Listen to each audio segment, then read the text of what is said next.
భగవంతునికి ఎవరంటే ఇష్టం? భగవంతుడు అందరినీ సమానంగానే ప్రేమిస్తాడు. అంటే భగవంతుడు కొందరికి అన్నీ ఇస్తాడు, ఇంకొందరికి ఏమీ ఇవ్వడు. భగవంతుడంటే ఏంటో నీకు తెలుసా? అదొక శక్తి. దాని కారణంగానే మనందరం జన్మించాం.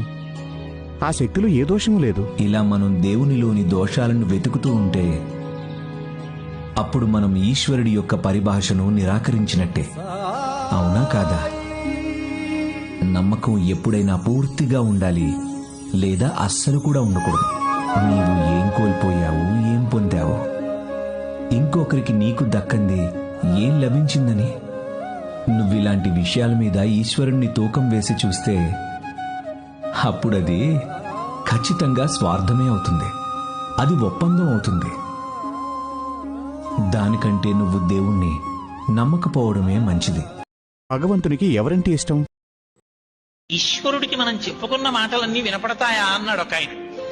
ఆయన అన్నారు, మనం చెప్పిన మాటలు వినపడ్డం కాదు, నీ ఇంట్లో పాకుతున్న ఎర్రచీమలలో బాగా చిన్న ఎర్రచీమని భూతద్దం పెట్టి నువ్వు సెలెక్ట్ చేసుకుని దాన్ని జాగ్రత్తగా చచ్చిపోకుండా పట్టుకుని మీ ఇంటి కంసాలి దగ్గరికి తీసుకెళ్లి దాని కాళ్ళకి గజ్జెల పట్టాలు చేయమని అడిగి గజ్జెల పట్టాలు చేయించి ఆ చీమని ఆ గజ్జెల పట్టాలు వచ్చే వరకు భద్రంగా ఉంచి గజ్జెల పట్టాలు దాని కాళ్ళకి కట్టి విడిచిపెడితే చీమ పాకుతున్నప్పుడు చీమ కాళ్ళకి పెట్టిన గజ్జెల పట్టాల వలన వచ్చినటువంటి ధ్వనులు కూడా ఈశ్వరుడు వింటాడంట.